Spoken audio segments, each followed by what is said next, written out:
দিয়েছে, নবীরা এই দুনিয়ায় নাই, নবীরা আর আসবেন না, রাসূলেরা আসবেন না। এই নবীদের যে মিশন ছিল, দায়িত্ব ছিল, এটা বর্তমানে এই পৃথিবীতে কিয়ামত পর্যন্ত যারা পরিচালনা করবেন তারা হলেন আলিমেরা। কারণ তারা হলেন নবীর উত্তরাধিকারী ওয়ারিস। আল্লাহ রাসূলকে যখন প্রশ্ন করা হলো, ইয়া রাসূলুল্লাহ সাল্লাল্লাহু আলাইহি ওয়াসাল্লাম, আপনি যখন জমিন থেকে চলে যাবেন আপনার উত্তরাধিকারী কারা হবে? আল্লাহ রাসূল বলেন, নবীদের ধন সম্পদে কোনো উত্তরাধিকারী নাই। ওয়ারিস বলতে নবীদের ধন সম্পদ থাকে না, আর তার মধ্যে কেউ ওয়ারিস হতে পারে না। নবীদের ওয়ারিসরা হয় ইলমের উপরে। আর আল্লাহ রাসূল বলেন, আমার ওয়ারিস কারা, উত্তরাধিকারী কারা জানো? আল উলামা ওয়ারাসাতুল আম্বিয়া। বলে সুবহানাল্লাহ। আম্বিয়া বলা হয়েছে, বহুবচন শব্দ আনা হয়েছে। আলিম যারা, তারা সমস্ত নবীদের উত্তরাধিকারী। বলেন সুবহানাল্লাহ। শুধু আখিরি জামানার নবীর উত্তরাধিকারী নয়, আদম থেকে শুরু করে যত নবীরা এই পৃথিবীতে এসেছিলেন সমস্ত নবীদের উত্তরাধিকারী হলেন উলামায়ে কেরাম। সবচেয়ে বড় দায়িত্ব হলো উলামায়ে কেরামদের আজকের এই পৃথিবীতে আল্লাহর দ্বীনের দাওয়াত পৌঁছাইয়ে দেওয়া, অন্যের প্রতিবাদ করা, অন্যেরকে রুখে দাঁড়ানি, জালিমদের বিরুদ্ধে রুখে দাঁড়ানি। কিন্তু আজকে কোথায় কোথায় আমাদের উলামা সমাজ? আমরা কোথায় পীর বুজুর্গেরা? আর কোথায় নবীদের জীবন আদর্শ? দিন এবং রাত্রির ডিফারেন্স কথা ঠিক কিনা? যারা জেলে গেলেন, ফাঁসির মঞ্চে জ্বললেন, দেশে ত্যাগ করলেন, আমার নবীর জীবনের দিকে যদি আমরা ব্যাখ্যায় যাই, অন্যের প্রতিবাদ যখন তারা শুরু করেছেন, জুলুম নির্যাতনের শিকার, অত্যাচারের শিকার, রক্ত জড়ল এক দুইবার নয়, তাইফের জমিনে সারা শরীর রক্তে লাল হয়ে গেল। বদরের প্রান্তে দাঁড়িয়েছেন সেনাপতি হিসাবে অন্যের বিরুদ্ধে। খন্দক, উহুদের ময়দানে দান দান শহীদ হয়ে গেল, সারা শরীর যে রক্ত ঝরতেছে, মাথার হেলমেট ভেঙ্গে টুকরা টুকরা হয়ে গেল, গায়ে ছিল দুইটা বর্ম, সেই দিন ভেঙ্গে টুকরা টুকরা হয়ে গেছে। জালিমদের তরবারির আঘাতে ওখানে তরবারির টুকরা ঢুকে রয়ে গেছে, রক্ত ঝরতেছে, হাত দিয়ে ধরেছেন, রক্ত বন্ধ হয় না, দাড়ি মুবারক রক্তে ভিজে গেছে, সারা শরীর রক্তে ভিজল। এই ইতিহাস রেখে গেলেন যে জন্মভূমি মক্কা ত্যাগ করতে হলো। আল্লাহ পাক সেই নবীর ওয়ারিস আমাদেরকে যাদেরকে বানাইয়ে দিয়েছে, আজকে আমরা দেখার প্রয়োজন যত নবীর এই জমিনের মধ্যে এসেছিলেন। এক নম্বরে 2 জন নবী ব্যতীত সমস্ত নবীদের জীবনটা ছিল স্বাভাবিক জীবন। কোন নবী এই দুনিয়ায় আয়েশ আরামের জিন্দেগি কখনো কাটান নাই, কারণ এই দুনিয়ায় তারা এসেছিলেন আল্লাহর দ্বীনের দায়ী হয়ে দাওয়াত পৌঁছাইয়া দেওয়ার জন্য। তাদের কাছে মূল্যবান যে জীবনটা ছিল সেটা ছিল আখিরাতের জীবন। কোন জীবন? চিরস্থায়ী জীবন, পরকালের জীবন। এর কারণে হক্কানি উলামায়ে কেরাম যদি হয়, তারা এই দুনিয়ায় আয়েশ এবং আরামের জিন্দেগি কখনো পছন্দ করে না। কথা বোঝা গেছে?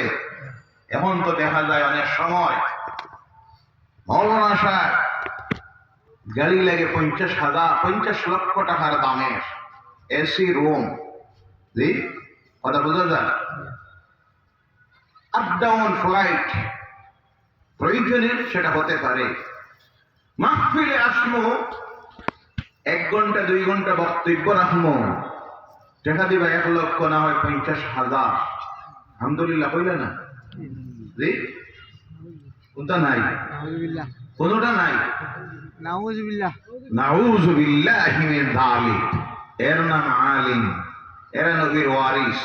কথা বলেন, যে নবীর রক্ত ঝরতেছে, নবীর আল্লাহর দ্বীনের দায়ী হওয়ার কারণে জেলের ভিতরে ঢুকতেছেন, পেটে পাথর বাঁধলেন, আর এখন কয় 1 লক্ষ হইলে আসমন, অথবা আমার দ্বারা সম্ভব নয়। নাউজুবিল্লাহি মিন যালিক।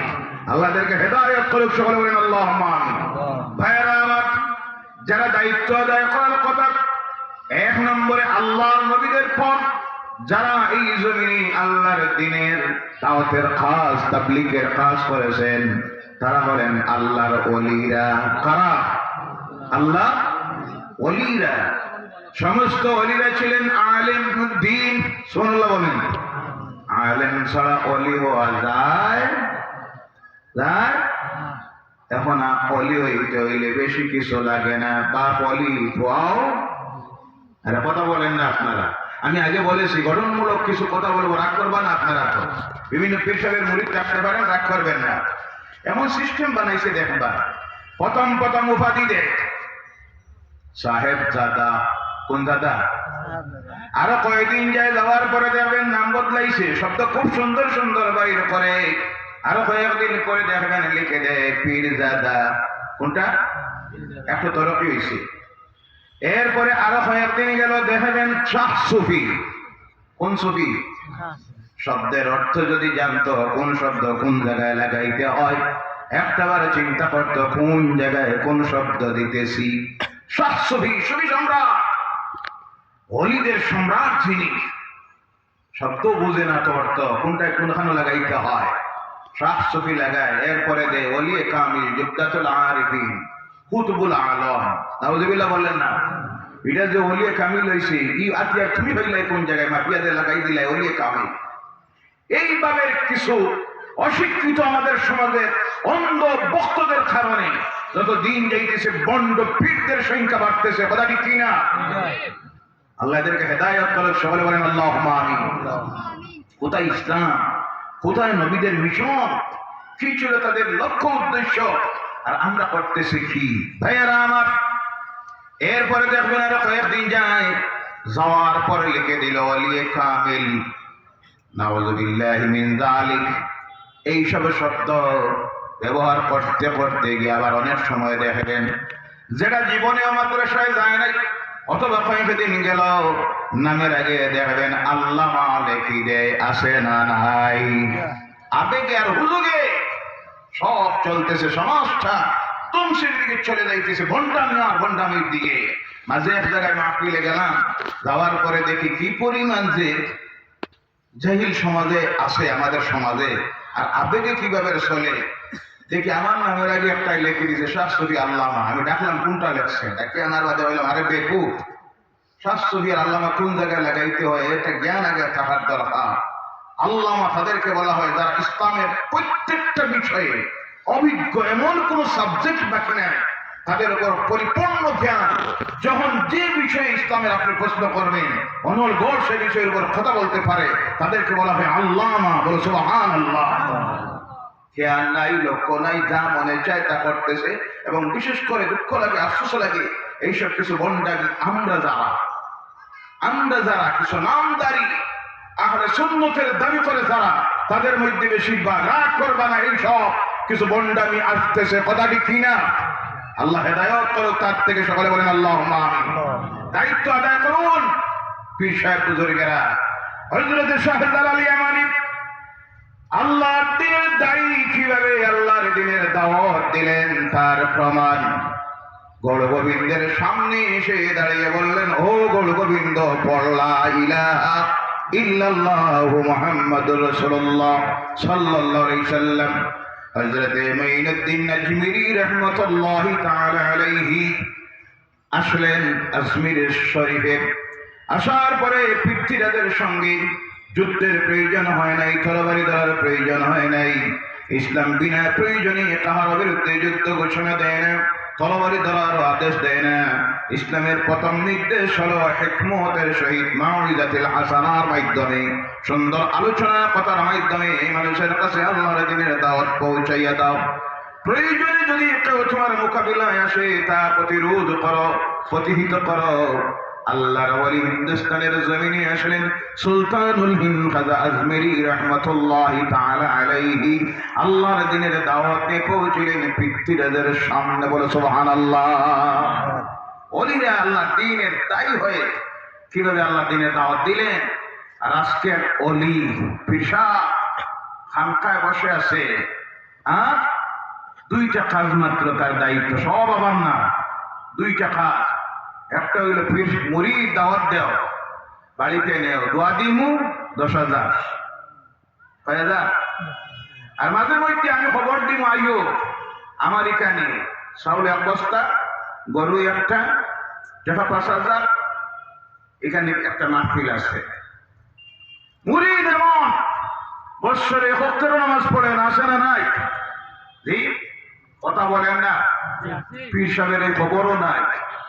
মুরিদ সুজে গলা পর্যন্ত ঢুকে আসে, পীর সাহেব একবার কথা বলে না। না জানি মুরিদ যদি ছুটি যায়, আসেও তো মাত্র আমার 500, আরো যদি যাই কি 10টা, বড় চিন্তা আছে। এইভাবে চলছে না না? রাগ কথা আপনারা জি, ভুল কথা বললে প্রতিবাদ করবা। মুরিদ হয় পীর সাহেবের কাছে রাস্তা পাওয়ার জন্য, হেদায়েত পাওয়ার জন্য, শিক্ষা পাওয়ার জন্য, লাইন পাওয়ার জন্য, ইবাদত করে আল্লাহ পর্যন্ত পৌঁছার জন্য পীর সাহেবের হাতে গিয়ে বয়ত হয়। পীর সাহেব একবারও মুরিদের খবরই নেই, কি করতেছে, কি খাইতেছে, কি ইবাদত করতেছে, নামাজটা পর্যন্ত পড়তেছে না।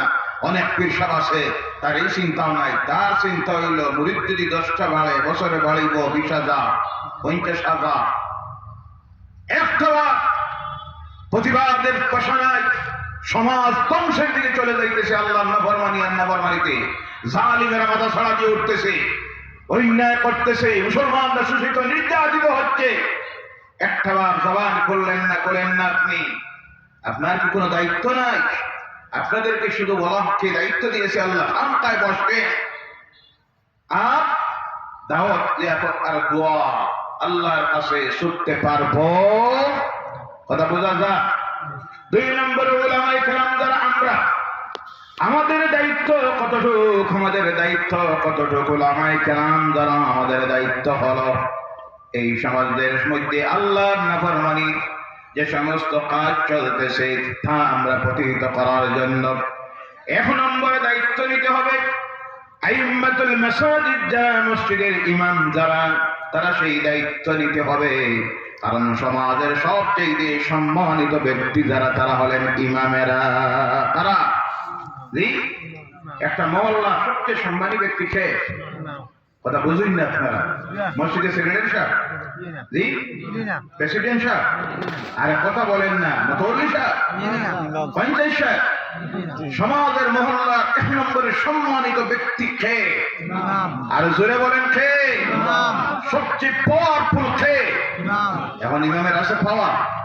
জি, ইমাম সাহেব প্রথম দিন জুমার নামাজে খুতবা দিলেন। খুতবার আগে সামান্য আলোচনা করলেন, আয়াত পড়লেন, আহাল্লাল্লাহুল বাই'a ওয়া হাররামার রিবা।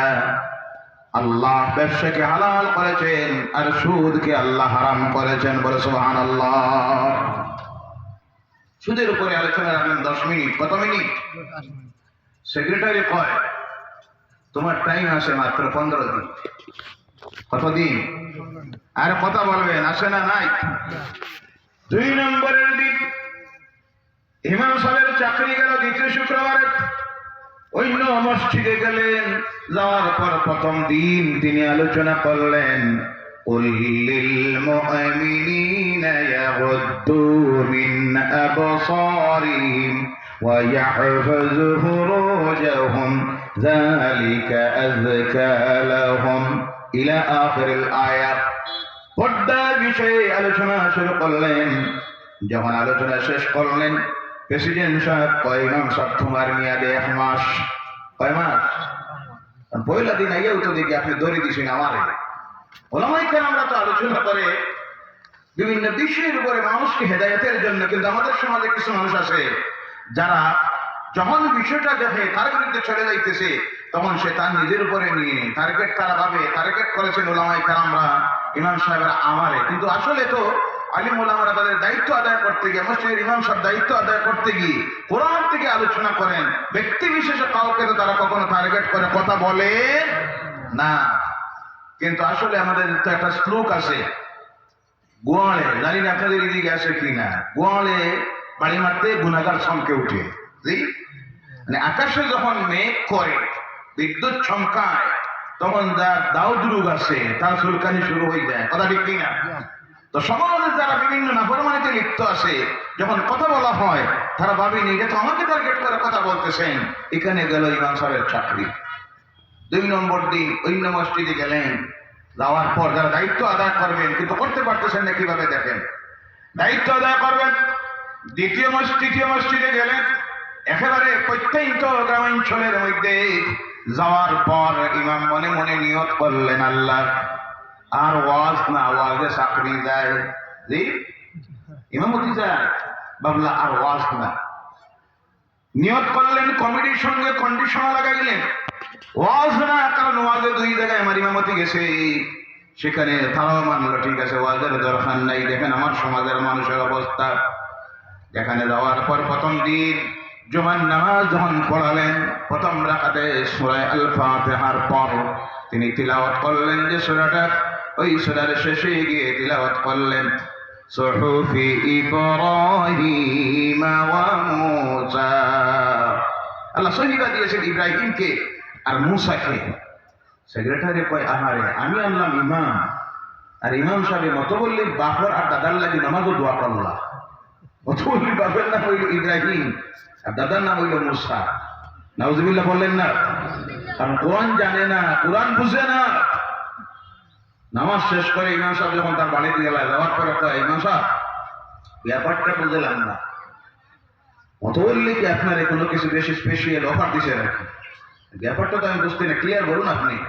আমি আনলাম আপনার চাকরি দেওয়ার লাগিয়া, আর আপনি দোয়া করলাম মতবল্লির বাপ দাদার লাগিয়া, বিষয় আবু আমি বুঝছি না।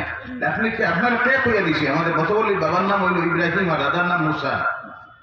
জি ইমাম সাহেব বলে, ঠিক আছে অসুবিধা নাই, আপনার লাগে গোষ্ঠী খানদানের লাগে দোয়াই আগামী শুক্রবারে কই নাম কই।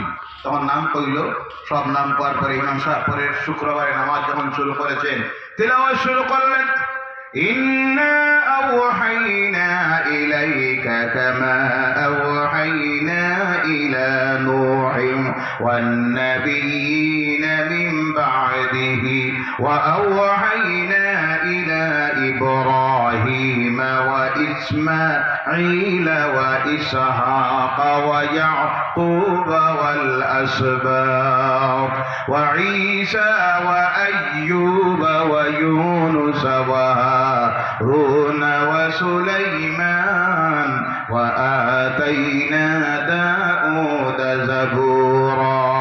জোরে বলো আল্লাহু আকবার।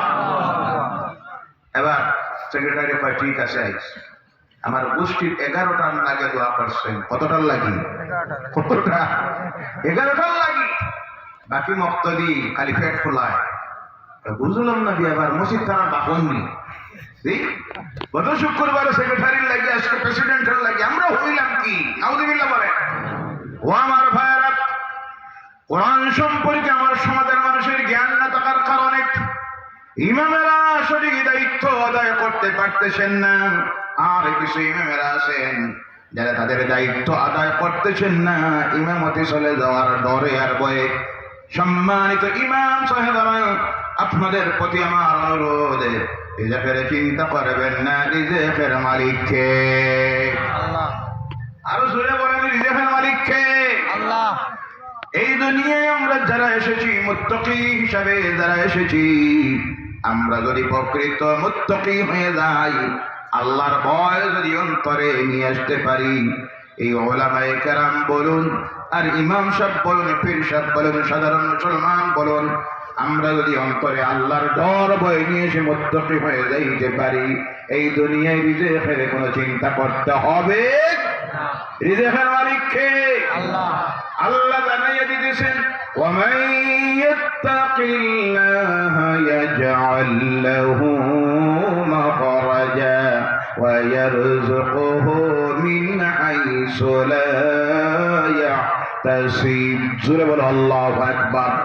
মুত্তাকি যদি তোমরা হয়ে যাইতে পারো, তাহলে এই দুনিয়ায় বাঁচার রাস্তা তোমাদের বাহির করে দেওয়া আল্লাহর জন্য ওয়াজিব হয়ে যাবে। সুবহানাল্লাহ। শুধু বাঁচার রাস্তা নয়, ومن يتق الله يجعل له مخرجا ويرزقه من حيث لا يحتسب। তোমাদের চিন্তা করতে হবে না, কল্পনার বাইরে থেকে আল্লাহ তোমাদের রিজেকের ব্যবস্থা করে দিবে। সুবহানাল্লাহ।